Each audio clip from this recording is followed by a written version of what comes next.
Et donc, nous avons beaucoup réfléchi.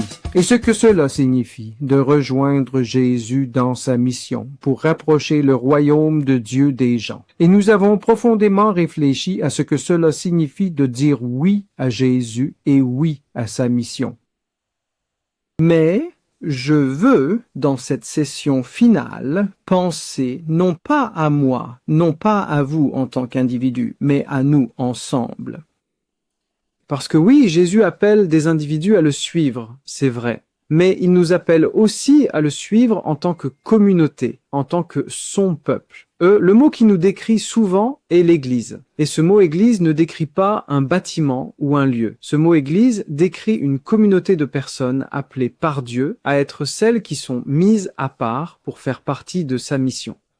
Et donc, je veux réfléchir à comment nous rejoignons ensemble Jésus dans sa mission. Comment faisons-nous cela? Pas seulement comment je le fais. En fait, l'un des grands défis est souvent que nous n'avons pas appris à faire ces choses ensemble. Nous adorons souvent ensemble, mais ensuite nous laissons les gens faire tout cela seuls. Mais comment le faisons-nous ensemble? Qu'est-ce que Dieu veut de nous? Et en pensant à vous, là où vous êtes en ce moment, rassemblés quelque part, de différentes congrégations, vous êtes une seule Église. J'ai le privilège de beaucoup voyager dans ce monde. Et de très nombreuses fois, je suis allé dans différentes villes à travers le monde et je me suis tenu devant des foules de pasteurs et de leaders et parfois de très nombreux autres suiveurs du Christ également, provenant de nombreuses congrégations différentes dans une ville. Et très souvent, j'ai posé la même question ou fait le même point. J'ai posé cette question puis fait ce point. J'ai dit, combien d'églises y a-t-il dans cette ville? Je connais la réponse à cette question. Et tout le monde me regarde avec cet air confus. Je dis, oui, je sais exactement combien d'églises il y a dans votre ville. Et il me regarde comme pour dire, comment le sait-il? Nous ne savons même pas. Et après m'avoir regardé un moment, ils se poussent souvent du coude et je les vois discuter entre eux, essayant de comprendre comment je pourrais connaître la réponse à cette question. Je dis, oui, je sais exactement combien d'églises il y a dans votre ville, même dans votre pays. Et la réponse est une. Il n'y a qu'une seule église parce que Jésus a dit, je bâtirai mon église. Et si nous pouvions être une seule église, comme vous pouvez le voir derrière moi, il est écrit, un Jésus, une mission, une église. Un Jésus, une mission, une église. Si nous pouvions prendre cela à cœur et reconnaître que chacun d'entre nous qui suit Jésus fait partie de quelque chose de bien plus grand que chacun de nous, c'est le peuple de Jésus, son église, apportant son royaume au monde. Et donc l'accent n'est pas sur l'église. L'accent est mis sur Jésus. Et si nous faisons de Jésus la priorité et de sa mission la priorité, alors nous devenons l'Église que nous devrions être, qui est le type d'Église que Jésus a toujours voulu que nous soyons, une Église se joignant à lui dans sa mission unique. Et cela comptait tellement pour Jésus que dans le temps avant sa mort, dans les jours précédant sa mort, il s'est vraiment concentré sur cela avec ses disciples, ce groupe de personnes, ses disciples. Et en faisant cela, il y avait 3 choses différentes qu'il a clairement indiquées comme étant des priorités absolues si sa mission devait être accomplie. Et la première des 3, je vais examiner chacune des 3. Je pense qu'elles sont d'une importance cruciale. Le premier d'entre eux est ce que nous appelons souvent le grand commandement ou le nouveau commandement. Jean chapitre 13, versets 34 à 35. Jésus dit ceci. Je vous donne un nouveau commandement. Aimez-vous les uns les autres. Comme je vous ai aimé, vous devez vous aimer les uns les autres. À ceci, tous sauront que vous êtes mes disciples, si vous avez de l'amour les uns pour les autres. Vous voyez ce dont Jésus parlait, souvenez-vous, sa grande passion dont nous avons réfléchi, sa grande passion était pour ce monde. Il veut que le monde sache qui il est, il veut désespérément que le monde sache qui il est. Dieu aime tellement le monde qu'il a donné son Fils unique pour mourir pour le monde. Dieu est passionné par ce monde et il sait que si les gens vont vraiment savoir qui est Jésus, alors il est crucial que ceux d'entre nous qui le suivent, nous, l'Église, représentions réellement qui il est. Et donc il dit, aimez-vous les uns les autres comme je vous ai aimé. En d'autres termes, comme j'ai donné ma vie pour vous, comme j'ai tout donné pour vous, de la même manière, aimez-vous les uns les autres. Dans le livre des Philippiens, chapitre 2, il est dit ceci à partir du verset 5. Que notre attitude soit la même que celle de Jésus-Christ, qui étant de nature divine, n'a pas considéré l'égalité avec Dieu comme quelque chose à saisir, mais s'est anéanti, prenant la forme même. Forme de serviteur et devenant obéissant jusqu'à la mort, même sur une croix. Et cette écriture montre à quel point Jésus était engagé à aimer les gens, se faisant rien pour le bien des autres, donnant tout ce qu'il pouvait de lui-même pour le bien des autres. Et ce que Jésus dit, et c'est tellement facile à dire, mais c'est tellement difficile à réellement faire cela. Jésus dit, comme je vous ai aimé de cette manière, un amour désintéressé, sacrificiel, pas pour ce que vous en retirerez, de la même manière, Église, aimez-vous les uns les autres. Oui. Et puis, c'est la clé, car ce n'est pas seulement pour que nous passions un meilleur moment lorsque nous allons à l'Église. Ce n'est pas seulement pour que nous soyons des gens plus heureux, ce sera ces choses-là, toutes ces choses seront merveilleuses, mais ce n'est pas seulement cela. Parce que Jésus le dit clairement. À ceci, tous sauront que vous êtes mes disciples, si vous vous aimez les uns les autres. En d'autres termes, je pense que la façon la plus simple de le dire est celle-ci. Et je vous le dis en tant qu'Église, dans votre ville, là où vous êtes en ce moment. Si nous nous aimons les uns les autres de la manière dont Jésus aime, alors nous ressemblons à Jésus. Vous savez, nous parlons souvent de nous en tant qu'Église. Eh bien, ailleurs dans le Nouveau Testament, la figure est le corps du Christ. Nous sommes appelés le corps du Christ. L'Église est le corps du Christ. Et chacun de nous a un rôle à jouer. Chacun d'entre nous a un rôle à jouer.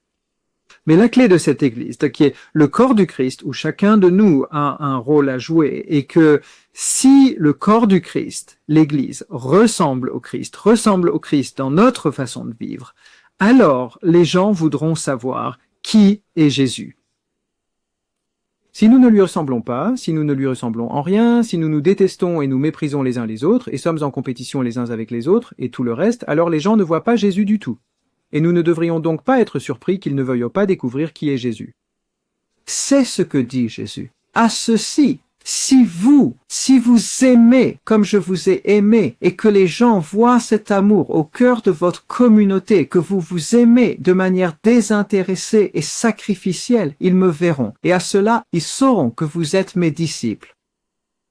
S'aimer les uns les autres est la représentation la plus puissante et authentique de ce que signifie être une communauté de personnes suivant le Christ. Et mes frères et sœurs, je vous dis cela avec une supplication de mon cœur. Dans votre ville où vous êtes, différentes congrégations, différentes traditions mènent si souvent à la division et même parfois à la haine les uns des autres. Repentez-vous de ces choses pour l'amour de Dieu et pour l'amour de son royaume. Aimez-vous les uns les autres. C'est le commandement. Et puis le second se trouve dans l'évangile de Jean, chapitre 17, versets 20 à 21. J'appelle cela la grande collaboration. Jésus dit cela. Encore une fois, souvenez-vous, c'est Jésus vers la fin de son ministère, et ce sont les choses qu'il dit à ses disciples, et qu'il dit à Dieu à propos de ses disciples, car ce sont ses derniers mots. Et vous savez ce que c'est si vous quittez quelqu'un que vous ne reverrez jamais. Vous voudriez vous assurer de lui laisser un message vraiment fort. Et c'est ce que Jésus prie maintenant. Jean chapitre 17, versets 20 à 21. Il dit au Père, ma prière n'est pas seulement pour eux, je prie aussi pour ceux qui croiront en moi grâce à leur message. C'est nous. Donc voyez, Jésus dit que ce n'est pas seulement pour ceux qui étaient dans la pièce avec lui, les premiers disciples. Je prie aussi pour ceux qui croiront en moi grâce à leur message. Ceux qui suivront. C'est nous, les générations qui suivent. Et c'est de ce qu'il dit. Et laissez-moi le relire. Ma prière n'est pas seulement pour eux.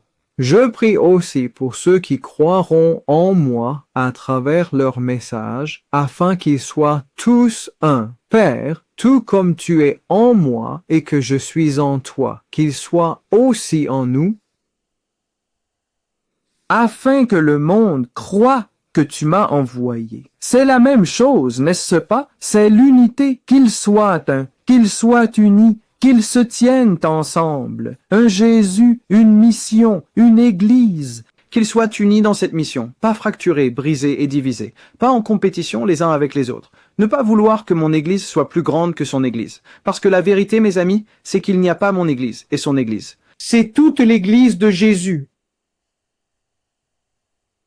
Qui soit un, car voici la chose. Quand nous sommes un, quand nous sommes unis, comme Dieu est uni avec lui-même, quand nous sommes unis, alors nous pouvons avancer avec la mission. Mais quand nous sommes divisés et en compétition les uns avec les autres, la mission souffre inévitablement parce que nous sommes tellement occupés à penser à nous que nous oublions la mission de Jésus. On m'a dit un jour que j'étais naïf. J'étais en Afrique du Sud et j'avais voyagé à travers la Garden Route en Afrique du Sud. J'ai rencontré un pasteur dans un hôtel et je partageais avec lui cette vision d'un Jésus, une mission, une église. Et il m'a dit, frère Denis, il a dit, tu es très naïf. Il a dit, penses-tu vraiment qu'il est possible que l'église soit unie? Il a dit, elle est tellement fracturée. Qu'il y a des milliers de dénominations. Pensez-vous vraiment que c'est possible? Et je me souviens de regarder de l'autre côté de la table cet homme, un homme très puissant. Ah, je lui ai simplement dit, eh bien, j'ai dit, dans la parole de Dieu, Dieu le Fils prie Dieu le Père pour que cela soit le cas. Et je crois que Dieu le Père a la prière à exaucer, a le pouvoir d'exaucer la prière de Dieu le Fils. Donc, si c'est naïf, alors je continue dans ma naïveté. Je crois que Dieu peut le faire. Et je vous dis cela, mes amis, alors que vous écoutez ceci, que si nous voulons voir la mission de Dieu accomplie, aller jusqu'aux extrémités de la terre, alors l'unité n'est pas une option. S'aimer les uns les autres n'est pas une option. Ce sont des éléments essentiels à la mission pour chaque disciple du Christ, alors que nous abandonnons nos vies à Christ, alors que nous ne faisons rien pour le suivre. Si nous faisons cela ensemble, en nous aimant dans l'unité, alors le monde sera changé pour toujours. Et puis le troisième des trois, nous avons déjà examiné cela précédemment. Mais ce troisième ne sera possible que si les deux autres se réalisent. Le grand commandement, aimez-vous les uns les autres. La grande collaboration, soyez unis. Et puis la grande commission, Matthieu chapitre 28, versets 18 à 20. Puis Jésus s'approcha et leur dit, « Tout pouvoir m'a été donné dans le ciel et sur la terre. Allez donc, faites de toutes les nations des disciples, les baptisant au nom du Père, du Fils et du Saint-Esprit, et leur enseignant à obéir à tout ce que je vous ai prescrit. Et assurément, je suis avec vous tous les jours jusqu'à la fin du monde. » Si nous nous aimons vraiment les uns les autres et nous unissons derrière la mission de Jésus, alors cela nous forcera, cela nous encouragera, cela nous enthousiasmera et nous remplira de la puissance de Dieu pour être ceux qui ne restent pas assis dans des bâtiments à demander aux gens de venir. Mais ceux qui reconnaissent qu'à chaque instant de chaque jour, où que nous soyons, nous sommes en mission avec Jésus, et nous irons donc, et par la puissance de Dieu, nous rapprocherons le royaume de Dieu des gens en étant des disciples qui font des disciples, qui font des disciples. Et pour conclure, je veux vous dire quelque chose. Une chose est celle-ci, nous avons beaucoup parlé d'être des disciples qui font des disciples. Je l'ai mentionné précédemment, je veux terminer en disant ceci, que le mouvement Rooftop a mis en place quelque chose appelé le réseau de disciples rejoindre Jésus, jjjdn.net. Il y a plus d'informations à ce sujet là où vous êtes, et nous vous encourageons, chacun d'entre vous, si vous êtes intéressé, prêt, passionné, désireux d'en savoir plus sur ce que cela signifie, afin que vous puissiez être équipé pour être un disciple qui fait des disciples. Nous vous encourageons donc, s'il vous plaît, à consulter jjdn.net et à vous inscrire à l'un de nos cours où nous pouvons vous équiper, qui que vous soyez, où que vous soyez, et équiper les leaders, qui que vous soyez, où que vous soyez, pour vraiment comprendre ce que cela signifie de rejoindre Jésus dans sa mission. Et la dernière chose que je veux dire est ceci. Maintenant, dans votre rassemblement, alors que vous réfléchissez à tout ce que nous avons couvert, vous avez loué, vous avez adoré, vous avez entendu des histoires, vous avez entendu des discours, vous avez réfléchi à votre propre relation avec le Christ et ce que cela signifie. Mais maintenant, alors que vous arrivez à la fin de cela, je veux vous encourager à prendre le temps maintenant d'avoir un acte d'unité, de faire réellement quelque chose ensemble, en tant que corps du Christ, l'Église, dans la ville, le village, dans votre communauté où vous êtes placé.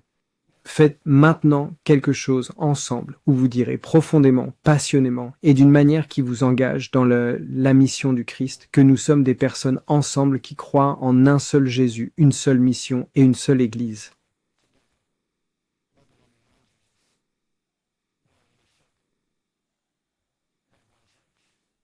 À la gloire de Dieu, que Dieu vous bénisse.